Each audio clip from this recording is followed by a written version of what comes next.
ಮನಸ್ಸಲ್ಲಿ ಮುಡಿಸಿಕೊಂಡ್ರೆ ಆಯ್ತು ಅಷ್ಟೇ. ಪುರುಷೋತ್ತಮರೇ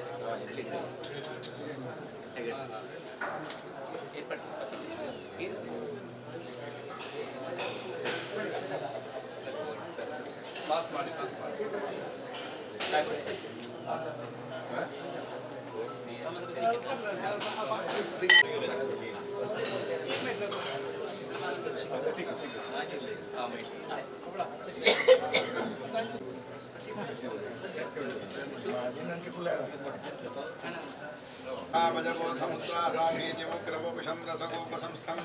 ब्रह्मादेशुरसिद्धवन्द्यं रामप्रपूजिततनं भज मञ्जुनाथं सुवर्णकदलीवने सरसकूपमध्यस्थितं सुदर्शनवराभयामृतमभिन्नहस्तद्वयं सुरासुरनमस्कृतं विधिहरीशरूपान्वितं सुभक्तहृदभीष्टदं विमलमञ्जुनाथं भजे प्रार्थनां समर्पयामि.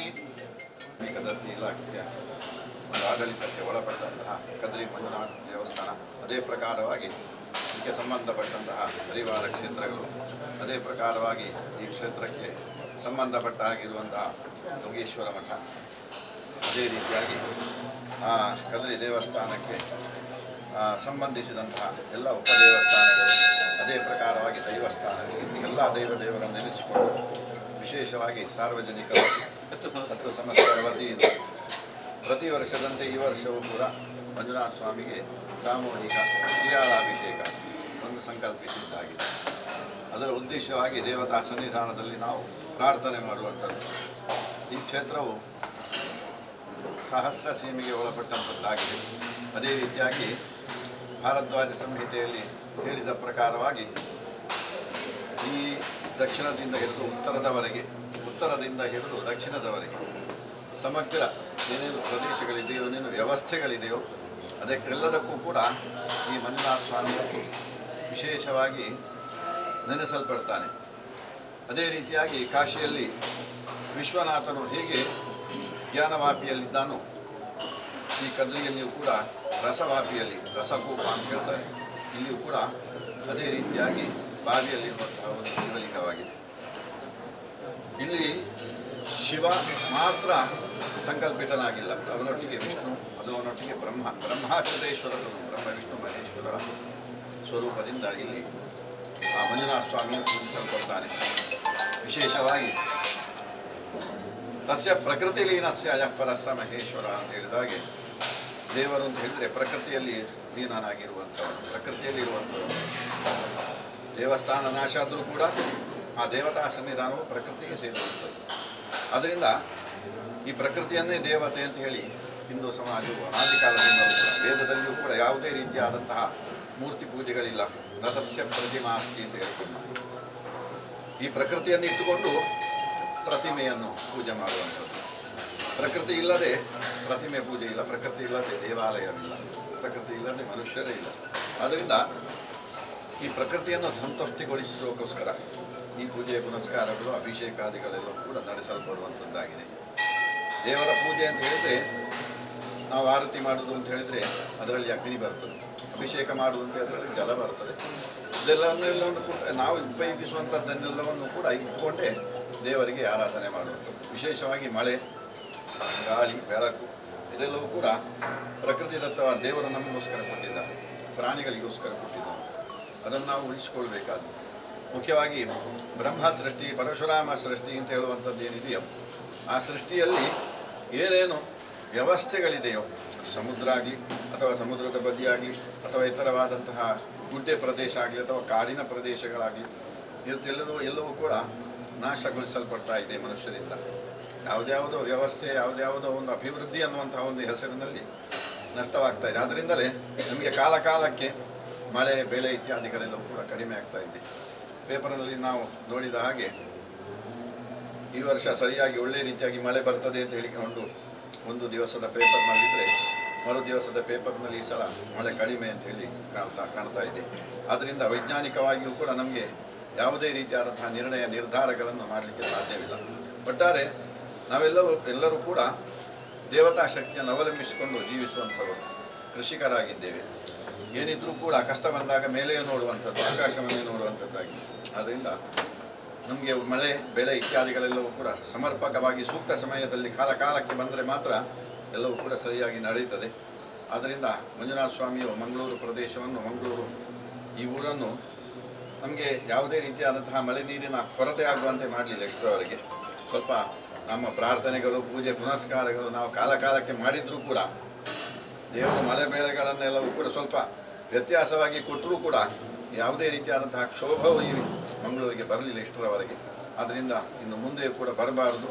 ಲೋಕ ಮಂಗಳೂರು ಅಂತ ಹೇಳಿ ಅಲ್ಲ, ಮಂಗಳೂರು ವ್ಯಾಪ್ತಿಯನ್ನು ಬಿಟ್ಟು ಎಲ್ಲ ಲೋಕಕ್ಕೂ ಕ್ಷೇಮ ಸಿಗಬೇಕು. ಅದೇ ರೀತಿಯಾಗಿ ಜಲ, ಅದೇ ರೀತಿಯಾಗಿ ನೆಲ, ಇದನ್ನೆಲ್ಲ ಅವಲಂಬಿಸಿಕೊಂಡು ಬದುಕಿರುವಂತಹ ಈ ಕೃಷಿಕ ಜನಾಂಗಕ್ಕೆ ಬೇಕಾದಂತಹ ಒಳ್ಳೆಯ ಭರವಸೆಯನ್ನು ದೇವರು ಒದಗಿಸಿಕೊಟ್ಟು ಸೂಕ್ತ ಸಮಯದಲ್ಲಿ ಒಳ್ಳೆಯ ರೀತಿಯಾಗಿ ಈ ವೃಷ್ಟಿಧಾರೆ ಆಗುವಂತೆ ದೇವರು ಅನುಗ್ರಹಿಸಲಿ. ಅದೇ ರೀತಿಯಾಗಿ ಈ ಶ್ರೀಯಾಳಾಭಿಷೇಕವು ಕೇವಲ ಮಳೆಗೋಸ್ಕರ ಅಲ್ಲ, ಎಲ್ಲ ಪ್ರಜೆಗಳ ಕ್ಷೇಮಕ್ಕೋಸ್ಕರ ಆಗುವಂಥದ್ದು. ಆ ಪ್ರಜೆಗಳ ಕ್ಷೇಮವು ಎಲ್ಲವೂ ಕೂಡ ಅದರಲ್ಲಿ ಅಡಗಿದೆ. ಆದ್ದರಿಂದ ಲೋಕಕ್ಕೆ ಕ್ಷೇಮವನ್ನು ಅನುಗ್ರಹಿಸಲಿ. ಮಾಡುವಂತಹ ಎಲ್ಲ ಆ ಸೇವೆಯನ್ನು ಆ ಮಂಜುನಾಥ ಸ್ವಾಮಿಯು ಸಂತೋಷದಿಂದ ಸ್ವೀಕರಿಸಲಿ ಅಂತ ಹೇಳಿಕೊಂಡು ಪ್ರಸನ್ನ ಕಾಲದಲ್ಲಿ ಭಕ್ತಿ ಶ್ರದ್ಧೆಯಲ್ಲಿ ಮಾಡುವಂತಹ ಪ್ರಾರ್ಥನೆ. ಮಂಜುನಾಥ ಸ್ವಾಮಿಯ ಪಾದಾರವಿಂದಕ್ಕೆ ಗೋವಿಂದ ಗೋವಿಂದ.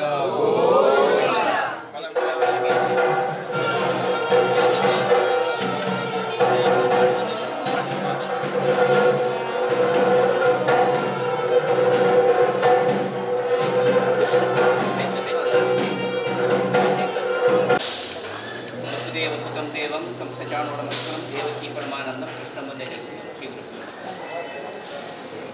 ಲೋಕಃ ಸಮಸ್ತಃ ಸುಖಿನೋ ಭವಂತು, ಸರ್ವೇ ಜನಾಃ ಸುಖಿನೋ ಭವಂತು ಅಂತ ಕಾಲಕ್ಕೆ ಭಗವಂತ ಎಲ್ಲ ಸಾನ್ನಿಧ್ಯದ ಪ್ರಭಾವವನ್ನು ತೋರಿಸಿ ನಮ್ಮ ಈ ಇಳೆಯನ್ನು ತಂಪಾಗಿರಿಸಿ ನಮ್ಮ ಬದುಕನ್ನು ಹಸನಾಗಿರಿಸುವಂತೆ ಮಂಜುನಾಥನ ಸಾನ್ನಿಧ್ಯದಲ್ಲಿ ಪ್ರಾರ್ಥನೆಯನ್ನು ಮಾಡಿ ಈ ಕ್ಷೇತ್ರದ ಅತ್ಯದ್ಭುತವಾದಂಥ ಸಾನ್ನಿಧ್ಯದ ಶಕ್ತಿಯನ್ನು ನಾನು ನೈವೇದ್ಯದಲ್ಲಿ ಇಲ್ಲಿಗೆ 12 ವರ್ಷಗಳ ಕಾಲ ಯೋಗಿಗಳ ಶಕ್ತಿ ಪೂಜೆ ಶ್ರೀಗಳು ಅಲ್ಲಿ ಪ್ರತಿಷ್ಠೆ ಮಾಡಿಕೊಂಡು ಹೀಗೆ ಒಂದೊಂದು ಸಂಬಂಧಗಳು ಅಂದರೆ ಭಾರತದಾದ್ಯಂತ ಪಶುಪತಿನಾಥನಿಂದ ಮಂಜುನಾಥನಿಂದ ಇಲ್ಲಿ ಗೊತ್ತಿಲ್ಲ.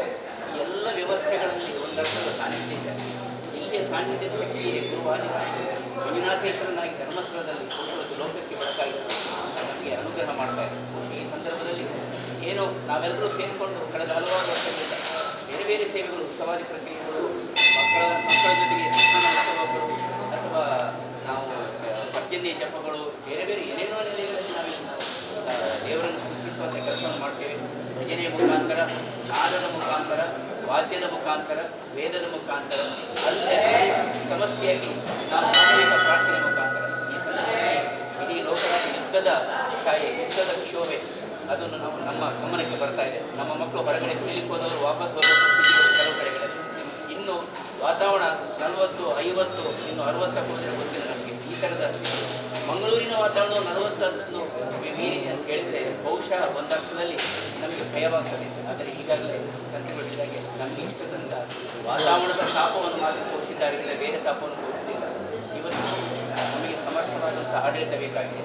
ಸಮರ್ಥವಾದಂಥ ಇಡೀ ಎಲ್ಲ ರಾಷ್ಟ್ರಗಳು ಒಂದಕ್ಕೊಂದು ಸೇರಿ ನಮ್ಮ ವಿಶ್ವಸಂಸ್ಥೆಯ ಮುಖಾಂತರ ನಾವು ಎಲ್ಲರ ಬದುಕಿಗೆ ಒಂದು ಸಾಂತ್ವನ ನೀಡಬೇಕಾಗಿದೆ. ಎಲ್ಲರ ಮನಸ್ಸು ತಂಪಾಗಬೇಕಾಗಿದೆ. ಈ ದಶೆಯಲ್ಲಿ ನಾವು ಮಂಜುನಾಥ ಸ್ವಾಮಿಯನ್ನು ಪ್ರಾರ್ಥನೆ ಮಾಡುವಂತೆ ಸಮಸ್ತರಾಗಿ ಏನೇನು ನಾವು ಒಂದು ಎಳೆನೀರಿನ ಮುಖಾಂತರ ಇದನ್ನು ತಂಪಾಗಿಸಲಿಕ್ಕೆ ನಾವು ಸಾಂತ್ವನ ತಿಳಿಸುತ್ತೇವೆ. ಇದರಿಂದ ಲೋಕ ಉಳಿತಾಗಬೇಕು, ದೇಶ ಸುಭಿಕ್ಷೆ ಆಗಬೇಕು. ನಮ್ಮ ದೇಶ ಮಾತ್ರ ಸುಭಿಕ್ಷೆ ಆಗಬೇಕಿಲ್ಲ. ಸುಭಿಕ್ಷೆಯಾದ ದೇಶಗಳಿಗೆ ಒಂದು ರಾಕೆಟ್ ಬಂದು ಹೇಗೆ ಎಲ್ಲವನ್ನು ನಾಶ ಮಾಡಿದೆವು, ಆ ಎಲ್ಲ ದೇಶಗಳ ಮನಸ್ಸುಗಳು ತಂಪಾದಾಗ ಬಹುಶಃ ಇಂಥ ಸನ್ನಿವೇಶಗಳು ಬರಲಿಕ್ಕಿಲ್ಲ. ಮಂಜುನಾಥ ಅನುಗ್ರಹಿಸಬೇಕು ಅಂತ ನಾವು ಸರ್ವ ಸಾನ್ನಿಧ್ಯದ ಪರವಾಗಿ, ಸರ್ವ ಬಂಧುಗಳ ಪರವಾಗಿ ನಮ್ಮ ನಗರದಲ್ಲಿ ನಾನು ಇದು ನಮ್ಮ ಚುನಾವಣೆಯ ವ್ಯವಸ್ಥೆಗೆ ಕಾರಣ ಯಾವುದೇ ರೀತಿಯ ನಾನು ಇದರಲ್ಲಿ ಉಲ್ಲೇಖವನ್ನು ಮಾಡಲಿಕ್ಕೆ ಆಗಲ್ಲ. ನಾವೆಲ್ಲರೂ ಪ್ರಮುಖರು. ನಾವು ಯಾವುದೇ ಒಂದು ಶಾಸನಬದ್ಧವಾದಂಥ ಸ್ಥಾನಮಾನದಿಂದ ಇರುವವರಲ್ಲ. ನಾವೆಲ್ಲರೂ ಮಂಜುನಾಥ ದೇವರ ಭಕ್ತರಾಗಿ ಇರುವವರು, ಲೋಕದ ಒಳಿತನ್ನು ಬಯಸಿರುವವರು, ಈ ದೇಶದ ಸುಭಿಕ್ಷೆಯನ್ನು ಬಯಸಿರುವವರು, ಮಂಗಳೂರಿನ ಸಮೃದ್ಧಿಯನ್ನು ಒಂದರ್ಥದ ಪಾರಂಪರಿಕ ಸನಾತನ ಸಂಸ್ಕೃತಿ. ಕಾಂಬೋಡಿಯದಿಂದ ನಾನು ನಿನ್ನೆ ಬೆಂಗಳೂರಿಗೆ ಹೋದೆ. ಇಷ್ಟು ಸಣ್ಣ ಒಂದು ಕಲ್ಲಿನಲ್ಲಿ ಬಹುಶಃ ಇಲ್ಲಿ ಶೇಟಿದ್ದಾರೆ. ಚಿನ್ನದಲ್ಲಿ ರಚಿಸಲಿಕ್ಕೆ ಆಗದಂತಹ ಒಂದು ಶಿಲ್ಪವನ್ನು ರಚಿಸಿದಂಥ ಕೌಶಲ್ಯ ನಮ್ಮ ದೇಶದಲ್ಲಿ ಉಂಟಂತ ಹೇಳಿದರೆ ಬಹುಶಃ ಮಂಜುನಾಥನ ಒಳಗಿನ ಗರ್ಭಗುಡಿಯಾಗಲೇ ಗೊತ್ತಾಗ್ತದೆ. ಒಂದು ಬದಿಯಲ್ಲಿ ಕಾಳಿಂಗ ಮರದ ಕೃಷ್ಣ, ಇನ್ನೊಂದು ಬದಿಯಲ್ಲಿ ಗಣಪತಿ, ಎಲ್ಲ ಪ್ರಕೃತಿಯಲ್ಲಿ ಸಾನ್ನಿಧ್ಯವನ್ನು ಕಾಣುವಂಥವು. ಈ ಪ್ರಕೃತಿ ನಮ್ಮನ್ನು ಅನುಗ್ರಹಿಸಬೇಕು. ಮಂಜುನಾಥ ರಸಕೂಪದಲ್ಲಿ ಕುಳಿತುಕೊಂಡವ ಹೇಗೆ ಆಗ ತಂಪಾಗಿದ್ದಾನೋ ನಮ್ಮೆಲ್ಲರನ್ನು ತಂಪಾಗಿಸಬೇಕು. ನಮ್ಮೆಲ್ಲರಿಗೂ ಒಳ್ಳೆಯದಾಗಬೇಕು. ನಮ್ಮ ಮಕ್ಕಳು ವಿದ್ಯಾಬುದ್ಧಿಗಳಿಂದ ಬಹುಶಃ ಇದು ಆರೋಗ್ಯವನ್ನು ಕೊಡುವಂಥ ಪ್ರದೇಶ ಇದು ಸಮಸ್ತ. ಅಂದರೆ ನಾವು ಮೆಡಿಕಲ್ ಹಬ್ ಅಂತ ಹೇಳ್ತೇವೆ. ವಿದ್ಯಾಭ್ಯಾಸವನ್ನು ಕೊಡುವಂಥ ಕ್ಷೇತ್ರ, ಧಾರ್ಮಿಕ ಚಿಂತನೆಗಳನ್ನು ಕೊಡುವಂಥ ಕ್ಷೇತ್ರ. ಇವತ್ತು ಕೆಲವು ಧಾರ್ಮಿಕ ಕ್ಷೇತ್ರಗಳು ಮುಕ್ತಿಧಾಮಗಳು ಹೋಗಿ ವಿಹಾರಧಾಮಗಳಾಗಿ ಭೋಜನ ದಾನಗಳ ಧಾಮಗಳಾಗಿ ಪರಿವರ್ತಿತವಾಗಿದೆ. ಬಹುಶಃ ಇಲ್ಲಿ ಹಾಗೆ ಆಗಲಿಲ್ಲ. ಅದು ಆಗಬಾರದು. ನಮ್ಮೆಲ್ಲರ ಮನಸ್ಸು ಆ ನೆಲೆಯಲ್ಲಿ ಇರುವಂತೆ ಭಗವಂತ ಪ್ರಾರ್ಥನೆ ಮಾಡಬೇಕು. ಎಲ್ಲದರಲ್ಲೂ ಹಣ ಮುಖ್ಯ ಅಲ್ಲ, ಎಲ್ಲದರಲ್ಲೂ ಬದುಕು ಮುಖ್ಯ, ಸಂಸ್ಕೃತಿ ಮುಖ್ಯ, ಸನಾತನ ಪದ್ಧತಿ ಮುಖ್ಯ. ಉಡುಗೆ ತೊಡುಗೆಯಿಂದ ದೇವಾಲಯದಲ್ಲಿ ವಸ್ತ್ರ ಸಂಹಿತೆಯನ್ನು ಪಾಲಿಸಬೇಕು ಅಂತ ಹೇಳುವ ತನಕಕ್ಕೆ ನಮ್ಮ ಸಂಸ್ಕೃತಿ ಮುಟ್ಟಿದಂತಿದೆ. ದಯವಿಟ್ಟು ಹಾಗಾಗಿ ಈ ಮಂಜುನಾಥ ನಮಗೆಲ್ಲರಿಗೂ ಒಳ್ಳೆಯ ಬುದ್ಧಿಯನ್ನು ಕೊಡುವಂಥ ಸರ್ವರ ಪರವಾಗಿ ನಮ್ಮ ಹಿರಿಯರಾದಂಥ ಏಜೆನ್ಸಿಯನ್ನು ನಾವು ಮುಂದಿಟ್ಟುಕೊಂಡು ನಾವು ಪ್ರಾರ್ಥನೆಯನ್ನು ಸಲ್ಲಿಸ್ತಾ ಇದ್ದೇವೆ. ತಂತ್ರಿಗಳ ಸಮ್ಮುಖದಲ್ಲಿ ದೀಪವನ್ನು ಪ್ರಜ್ವಲಿಸಿ ಗೆಳೆಯರು ಬಂದಿದ್ದಾರೆ, ಪುರುಷರು ಬಂದಿದ್ದಾರೆ, ಎಲ್ಲ ವಿಭಾಗದ ಪ್ರಮುಖರು ಬಂದಿದ್ದಾರೆ, ಎಲ್ಲ ಸಂಘ ಸಂಸ್ಥೆಗಳ ಬಂಧುಗಳು ಬಂದಿದ್ದಾರೆ, ಎಲ್ಲ ನೆಲೆಗಳಲ್ಲಿ ತಾವಾಗಿಯೇ ಇಲ್ಲಿ ಬಂದಿದ್ದಾರೆ. ವಿಶೇಷವಾಗಿ ಮಾಧ್ಯಮ ಬಂಧುಗಳು ಇದಕ್ಕೆ ವಿಶೇಷವಾದಂಥ ಮಾನ್ಯತೆಯನ್ನು ಕೊಡ್ತಾ ಇದ್ದಾರೆ. ಪ್ರತಿ ವರ್ಷ ಆಗುವಂಥದ್ದು ಕೇಳ್ತಾ ಇದ್ದಾರೆ. ಎಪ್ಪಗ ಸರ್ ಹೇಳಬೇಕು. ಹೀಗಾಗಿ ನಾವು ಎಲ್ಲರೂ ಆ ಮಂಜುನಾಥನ ಸಾನ್ನಿಧ್ಯ ಶಕ್ತಿ ನಮ್ಮ ಜಗತ್ತಿಗೆ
ಜಗತ್ತಿನೆಲ್ಲೆಡೆ ತಾಪಮಾನದ ಶೋಭೆ 28ರಿಂದ 58 ತನಕವೂ ಮುಟ್ಟಿದೆ ಅಂತ ಹೇಳಿದರೆ ಬಹುಶಃ ಮನುಷ್ಯನ ಬದುಕು ದುಸ್ತರ, ಸಕಲ ಜೀವರಾಶಿಗಳ ಬದುಕು ದುಸ್ತರ. ಸಸ್ಯಗಳಾಗಲಿ ಪ್ರಾಣಿಗಳಾಗಲಿ ತತ್ತರಿಸ್ತಾ ಇದೆ, ಮನುಷ್ಯರನ್ನು ಒಳಗೊಂಡಂತೆ. ಮತ್ತು ಎಲ್ಲ ದೇಶಗಳಲ್ಲಿ ಯುದ್ಧದ ಕಾರ್ಮೋಡ ಅದು ಕವಿತಾ ಇದೆ. ಅರ್ಥಾತ್ ನಾವು ಪ್ರಕೃತಿಯನ್ನು ನಾಶ ಮಾಡಿದ ಪರಿಣಾಮವೋ ಏನೋ ಗೊತ್ತಿಲ್ಲ, ಕಲಿಯುಗದ ಪರಿಣಾಮ ಏನೋ ಗೊತ್ತಿಲ್ಲ, ಭಗವಂತ ಮುನಿದಿದ್ದಾನೋ ಪ್ರಕೃತಿ ಮುನಿದಾಳೋ ಗೊತ್ತಿಲ್ಲ. ಆದರೆ ಇಳೆ ತಂಪಾಗಬೇಕು, ಭಗವಂತನ ಆ ತಾಪ ಅದು ತಂಪಾಗಬೇಕು ಎನ್ನುವ ನೆಲೆಯಲ್ಲಿ 10 ಸಂವತ್ಸರರು ನಾವೆಲ್ಲರೂ ಸೇರಿಕೊಂಡು ಬಹುಶಃ ದಕ್ಷಿಣ ಭಾರತ ಅಲ್ಲ, ಭಾರತ ಕ್ಷೇತ್ರದ ದಕ್ಷಿಣ ಭಾಗದ ಹೇಗೆ ಬದರಿಯೋ ಹಾಗೆ ಕದರಿ ಅಂತ ಈ ಪವಿತ್ರ ತಾಣದಲ್ಲಿ ನಾವೆಲ್ಲರೂ ಸೇರಿಕೊಂಡು ಆತನಿಗೆ ಸಿಯಾಳಾಭಿಷೇಕ, ಹೊಂಡಾಭಿಷೇಕ ಹೇಳ್ತೇವೆ ನಾವು ತುಳುವಿನಲ್ಲಿ, ಅದರ ಮುಖಾಂತರ ನಾವೆಲ್ಲರೂ ಸೇರಿಕೊಂಡು ಇವತ್ತು ಸೇವೆಯನ್ನು ಸಲ್ಲಿಸಿದ್ದೇವೆ. ಜಗತ್ತು ತಂಪಾಗಲಿ, ಜಗತ್ತನ್ನು ಆಳುವಂಥ ಎಲ್ಲರ ಮನಸ್ಸು ತಂಪಾಗಿದ್ದು ಒಳ್ಳೆಯ ಯೋಚನೆಗಳೊಂದಿಗೆ ಅದು ಕೂಡಿ ಬರಲಿ. ನಾಶದ ಪ್ರಕ್ರಿಯೆಯಿಂದ ಬದಿಗಿದ್ದು ಸಂಸ್ಕೃತಿಯನ್ನು ಸಂರಕ್ಷಿಸುವುದರ ಜೊತೆಗೆ ಧರ್ಮ ರಕ್ಷಣೆಯ ಸಂರಕ್ಷಣೆಯ ಜೊತೆಗೆ ಎಲ್ಲರೂ ಒಳ್ಳೆಯ ರೀತಿಯಲ್ಲಿ ಸಜ್ಜನಿಕೆಯಂತೆ ಬಾಳುವಂತೆ ಆ ಮಂಜುನಾಥ ದೇವರು ಎಲ್ಲರಿಗೂ ಅನುಗ್ರಹಿಸಲಿ ಎನ್ನುವಂಥದ್ದು ಸದಾಶಯ. ಒಳ್ಳೆಯ ಆಡಳಿತ, ಒಳ್ಳೆಯ ಜನರ ಮನಸ್ಸು, ಒಳ್ಳೆಯ ಬದುಕು, ಒಳ್ಳೆಯ ಪ್ರಕೃತಿ, ಒಳ್ಳೆಯ ವಾತಾವರಣ ಅದಿದ್ದಲ್ಲಿ ಬಹುಶಃ ನಾವೆಲ್ಲ ನಮ್ಮ ಹಿಂದಿನವರು ನಮಗೆ ಹೇಗೆ ಬದುಕನ್ನು ಕಟ್ಟಿಕೊಟ್ಟಿದ್ದಾರೋ ಮುಂದಿನ ಜನಾಂಗಕ್ಕೆ ಹಾಗೆ ಬದುಕನ್ನು ಕಟ್ಟಿಕೊಡಬಹುದು ಎನ್ನುವ ಸದಾಶಯದೊಂದಿಗೆ ಮಂಜುನಾಥ ದೇವರ ಸಾನ್ನಿಧ್ಯದಲ್ಲಿ ಈ ಸಾಮೂಹಿಕ ಸಿಯಾಳಾಭಿಷೇಕವನ್ನು ನಾವು ನೆರವೇರಿಸಿದ್ದೇವೆ. ನಮಸ್ಕಾರ.